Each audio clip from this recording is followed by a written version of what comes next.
Shalom, shalom, chers auditeurs et auditrices de télé évangélique. Bienvenue à notre méditation pour ce jour. Nous utilisons le livre dévotionnel appelé Réma pour la vie, écrit par notre père spirituel, Olatunde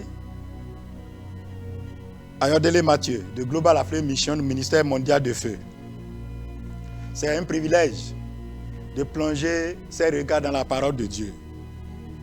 Et ce matin, nous allons réfléchir un peu sur les bénéfices de la résurrection de Jésus-Christ.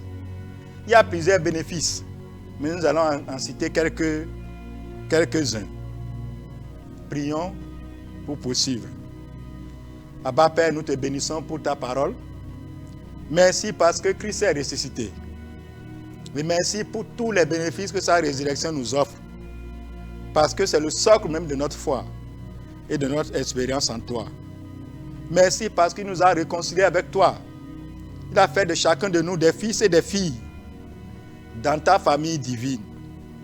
Merci parce qu'il nous a adoptés et nous a donné cet esprit par lequel nous t'appelons Abba Père. Bénis-nous dans ta parole en ce jour et que nous puissions la mettre en pratique et que nos vies soient transformées pour la gloire de ton nom. Merci Dieu de gloire, merci Père éternel. Au nom de Jésus, nous avons prié. Amen. Le bénéfice de sa résurrection. Nous lisons dans Marc 16, les versets 1 à 6. Le bénéfice de sa résurrection. C'est les bénéfices de sa résurrection. Marc 16, versets 1 à 6. Lorsque le sabbat fut passé, Marie de Magdala, Marie mère de Jacques et Salomé achetèrent des aromates afin d'aller embaumer Jésus. Le premier jour de la semaine, elle se rendit au sépulcre de grand matin, comme le soleil venait de se lever. Elle disait entre elles, qui nous roulera la pierre loin de l'entrée du sépulcre? Et levant les yeux, elles aperçurent que la pierre, qui était très grande, avait été roulée. Verset 5. Elles entrèrent dans le sépulcre, virent un jeune homme assis à droite, vêtu d'une robe blanche, et elles furent épouvantées. Verset 6 enfin de Marc 16. Il leur dit, ne vous épouvantez pas. Vous cherchez Jésus de Nazareth qui a été crucifié. Il est ressuscité. Il n'est point ici. Voici le lieu où on l'avait mis. Que Dieu bénisse sa parole. Dans Matthieu 28, les versets 5 et 6, il est dit ceci. Mais l'ange prit la parole et dit aux femmes, pour vous, ne craignez pas, car je sais que vous cherchez Jésus qui a été ressuscité. Il n'est point ici.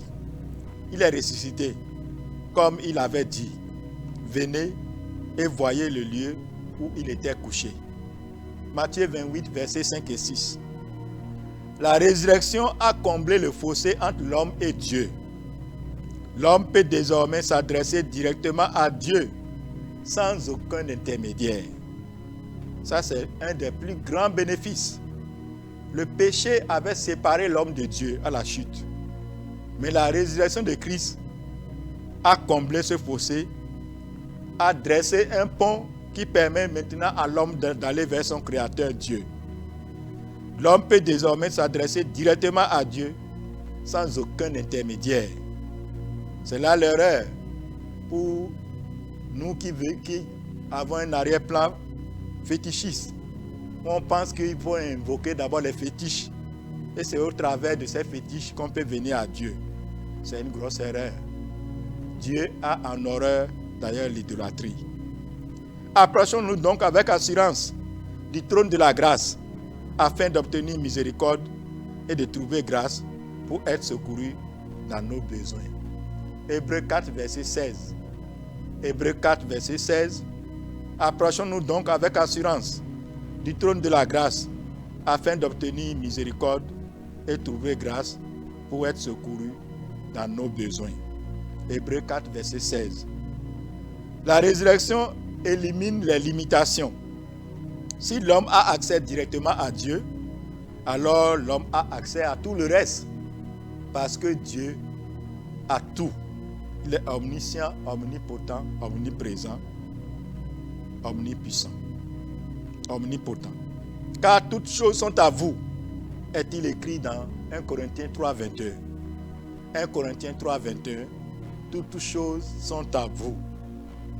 La résurrection donc a aussi démystifié l'inégalité des sexes et donne de l'importance aux femmes, car le roi est apparu en premier à une femme, Marie de Magdala.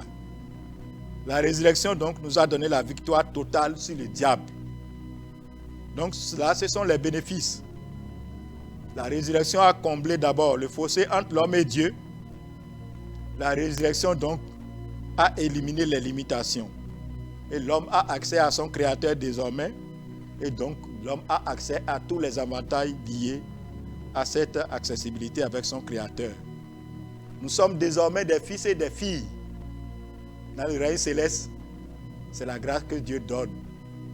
Ceux qui sont sauvés sont ses fils et ses filles. Les titres ronflants que les hommes ne vont pas au trône de Dieu. Docteur, apôtre, évangéliste, pasteur, prophète et tout ce qu'on peut citer. Dieu nous personnalise. Il nous parle comme à des fils, il nous parle comme à des filles. Et c'est merveilleux. La résurrection a démystifié l'inégalité des sexes et donne de l'importance aux femmes. Marie de Magdala est la première à qui le roi des rois ressuscité est apparu. La résurrection nous donne la victoire totale sur le diable. Parce que désormais, Christ l'a vaincu. Il y a repris la clé du séjour des morts. Et il a soumis, il a vaincu en le livrant en spectacle et en anéantissant sa puissance, c'est-à-dire l'aiguillon de la mort qui fait peur aux hommes. Ainsi donc, puisque les enfants participent au sang et à la chair, il y a également participé lui-même, afin que par la mort, il anéantisse celui qui a la puissance de la mort, c'est-à-dire le diable. Hébreux 2, verset 14. La résurrection a confirmé l'accomplissement de la prophétie. La prophétie qui dit que Christ devrait mourir pour sauver le peuple de Dieu de ses péchés. Dans Marc 8, le verset 31, il a dit ceci. Alors il commença à leur apprendre qu'il fallait que le Fils de l'homme souffrit beaucoup, qu'il fut rejeté par les anciens, par les principaux sacrificateurs et par les scribes, et qu'il fut mis à mort, et qu'il ressuscita 3 jours après. Marc 8, le verset 31. Bien-aimés, s'ils n'ont pas pu arrêter la résurrection de Jésus, ils ne pourront alors pas arrêter la prophétie sur votre vie. Amen. Nous sommes, toi et moi, inarrêtables. Aucun de nous ne pourra être arrêté à moins que nous n'ouvrons la porte à l'ennemi par le doute, par la peur de l'homme. Dieu est Dieu. Dieu est assis sur son trône de gloire. Il est dans les cieux. Mais sa volonté s'accomplit sur le règne des hommes. Nebuchadnezzar l'a appris à ses dépens. Il a été renvoyé à cause de l'orgueil. Pendant 7 ans, il est devenu comme un animal. Mais gloire soit rendue à Dieu. Quand il a appris la leçon, il s'est humilié. Dieu l'a restauré. C'est ce que notre Papa Céleste peut faire. Il frappe, mais il console. Il peut permettre que la blessure soit là, mais il guérit aussi. S'ils n'ont pas pu, malgré les gardes, malgré tout ce que les chefs religieux ont dit à Pilate, fait garder le tombeau pour que ses disciples ne viennent pas voler son corps, afin que cette dernière imposture ne soit plus grande que la première. Malgré les gardes, ils ont tremblé de peur, parce que la pierre a été roulée par un ange, et Jésus est sorti vainqueur de la tombe. Et il est apparu à Marie et aux disciples par la suite, avant de repartir à l'ascension. Que toute la gloire soit à Dieu. Nous avons beaucoup de bénéfices donc liés à sa résurrection. Parce que nous avons accès au Père. Il nous a réconciliés dans la famille divine. Et désormais, toi et moi, nous sommes des fils et des filles de Dieu. Et nous pouvons appeler Dieu notre Père, Abba Père, comme nous pouvons le dire. Le verset biblique du jour, Jésus leur dit de nouveau, la paix soit avec vous. Comme le Père m'a envoyé, moi aussi je vous envoie. Jean 20, verset 21. Jésus leur dit de nouveau, dans Jean 20, 21, la paix soit avec vous. Comme le Père m'a envoyé, moi aussi je vous envoie. Que la paix soit avec vous, mon frère, ma soeur.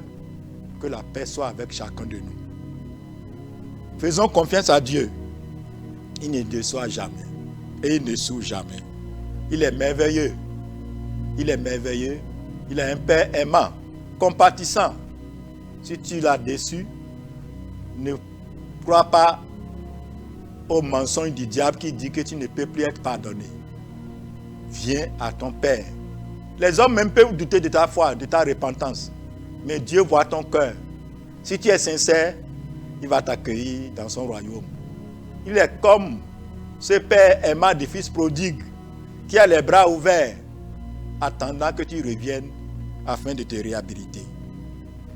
Nous avons beaucoup à apprendre des bénéfices liés à la résurrection de Christ. La résurrection a confirmé l'accomplissement de la prophétie. Et c'est le seul dont le tombeau est vide jusqu'à aujourd'hui. Sois béni.